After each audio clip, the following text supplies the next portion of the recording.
Family कैसे हो।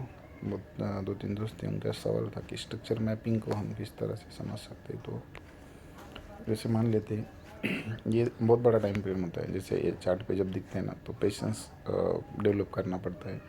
और पेशेंस डेवलप करने के लिए हमें स्ट्रक्चर को समझना पड़ता है कि हायर हाई हायर लो से नहीं समझना चाहता मार्केट को।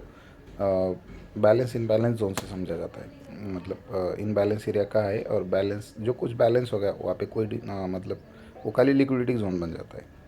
बैलेंस इन बैलेंस एरिया में ही डिमांड सप्लाई मार्क किया जाता है। अदर हम लिक्विडिटी की तरह ही उसको यूज़ करेंगे। ठीक है।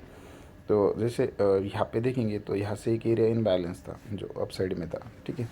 तो अगर समझो आप खाली इन बैलेंस एरिया को ही समझ गए तो आपको सपोर्ट मालूम समझ में आ जाएगा। सपोर्ट, और वो सपोर्ट पे हमें डायरेक्टली काम कब करना है कब नहीं करना है, तो थोड़ा आगे चलेंगे तो आपको समझ में आएगा। लेकिन ओवरऑल इसका मार्केट का मैपिंग करना है आपको। अगर स्ट्रक्चर मैपिंग करना है तो चीज़ को आपको ध्यान में रखना है कि इनबैलेंस एरिया कहाँ कहाँ पे मार्केट में।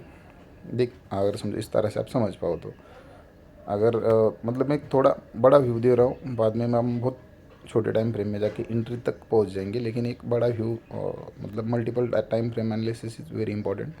तो अगर समझो आप इस इनबैलेंस एरिया को आप समझ जाते, इस एरिया इनबैलेंस एरिया को समझ जाते, तो आपको पता था कि ये इधर से यहाँ तक आएगा। तो आपको वेट करना ज़रूरी है। ये 600 मतलब 611 से 550 तक आने देना, उसके बाद में डायरेक्ट आते ही घुस जाना, मतलब ये नहीं होना चाहिए। हमें यहाँ पे एक इंटरनल ब्रेकअप स्ट्रक्चर चाहिए, मतलब आईबॉस चाहिए। तो ये आईबॉस के लिए वेट करना ज़रूरी है।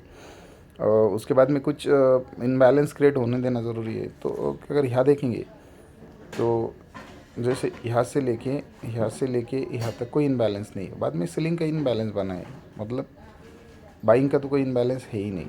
तो इनबैलेंस समझो, ये देखो यहाँ पे खाली एक आईडीएम की तरह रिएक्ट किया, तो हम इसको किस तरह से ट्रेड करते हैं क्या, मतलब आपको कैसा दिखता है कि यार या तो सेम था फिर भी एक नीचे क्यों गया। तो उसके लिए आपको ये चीज़ को मतलब फार्मूला समझना पड़ेगा कि इनबैलेंस को किस तरह से ट्रेड करना है, इनबैलेंस एरिया को हम किस तरह से ट्रेड करते हैं। तो ये तो मिटिगेट हो गया, मतलब वो मिटिगेट नहीं होना चाहिए। तो उस चीज़ को आपको समझना पड़ेगा। आगे चल के मैं बहुत सारा दिखाऊंगा आपको कि वो जोन था आपका जो 39 का था, 49 का था, तो उसको मार्केट ने देखो टाइमिंग देखेंगे तो 8 बजे से 1 बजे तक मार्केट ने उसको तोड़ नहीं पाया। तो आप स्कैल्पिंग तो करो ही मत यार, वो स्कैल्पिंग से माइंडसेट ख़राब हो जाता है। चलो आगे चलते। अब ये क्या हो गया फिर, ये क्या हो गया, इसका क्या मतलब क्या हो गया।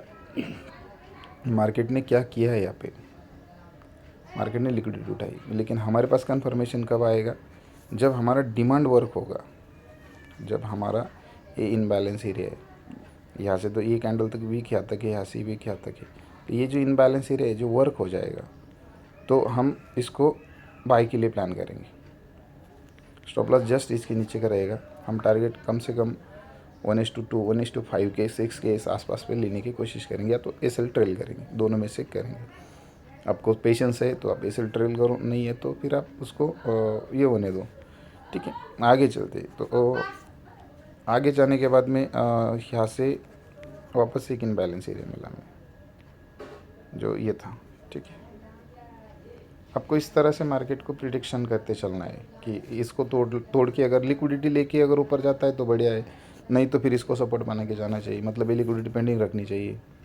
तो ये हर एक चीज़ आपको देखना है, ऑब्जर्वेशन करते ट्रेड चलने रहना है, ट्रेड को क्लोज नहीं करना है, डरना नहीं है। मैं बहुत बहुत बहुत टाइम तक होल्ड कर पाता हूँ क्योंकि मैं इस तरह से मार्केट को प्रिडिक्ट करते चलता हूँ।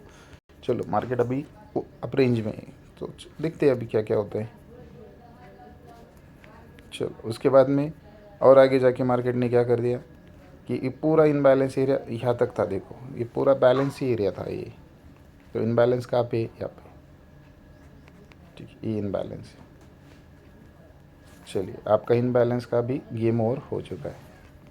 तो आप देखो कहाँ से प्राइस कहाँ लेके आए आप, खाली मार्केट स्ट्रक्चर मैपिंग के ज़रिए से।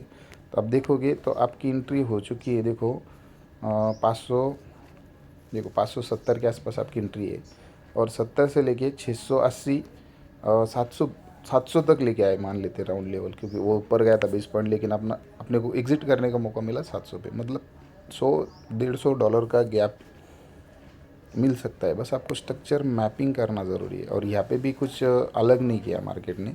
अगर पेशेंस है तो ये कंफर्म हाई कंफर्म लो जो बाद में आएगा, तो ये लो कंफर्म था फ़िलहाल के लिए, वो एरिया था वो कंफर्म नहीं था, तो वो आगे चल के है, उसमें थोड़ा टाइम लगेगा। उसके लिए आपको प्रॉफिटेबल बनना पड़ेगा, जब जाके आप यहाँ स्टॉप लॉस लगा सकते हो कि यहाँ से यहाँ बोले तो ये 40 और मतलब 40-50 डॉलर छोड़ना मतलब नॉर्मल बात नहीं है। छोड़ेंगे तो और 100 डॉलर मिलेंगे, ऐसा है।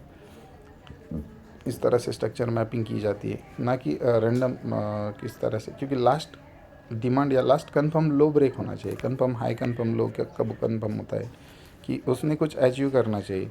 जैसे मान लेते कि मैंने इसका लो कट गया, ऐसा मान लेता हूँ, ठीक है। तो इसने तो इसका काम कर दिया, इसने ये हाई ब्रेक कर दिया, लेकिन ये जो लो रहेगा इसका नेक्स्ट कन्फर्मेशन ये होता है कि इसने इसको ब्रेक करना ज़रूरी मैंडेटरी है वो। अगर वो ब्रेक करता है तो ये कंफर्म हो जाएगा। फिर ये कंफर्म लो था ना, तो अब ये कंफर्म लो ये इधर आ गया तुम्हारा। नेक्स्ट में इसी स्विंग ने इसको ब्रेक कर दिया, ओके। उसके बाद में जो ये प्राइस नीचे आ गई, अब तुम्हारा कन्फर्मेशन कब आता है। इस तरह से मैपिंग करो, इस तरह से मार्केट को समझो। ये तुम्हारा ओके हाई निकाल दिया, अब कंफर्म लो का आ गया, तुम्हारा कंफर्म लो यहाँ आ गया, ठीक है। और ऊपर चलते हैं, उसके बाद में रुको मैं इसी को ले लेता हूँ, आएगा नहीं शायद ये। चलो ये आ गया, ये कंफर्म हाई है और ये कंफर्म लो है। मार्केट ने और एक हाई राय बना दिया, बाद में तुम्हारा कंफर्म लो ये आ गया। अब तुम्हारा स्टॉप लॉस जाने के लिए रेडी है 743 पे। तो इस तरह से भी होता है, इसके लिए आपको टाइम लगेगा। चलो कोई बात नहीं, ओके थैंक यू। मैपिंग को थोड़ा प्रैक्टिस करो, ओके।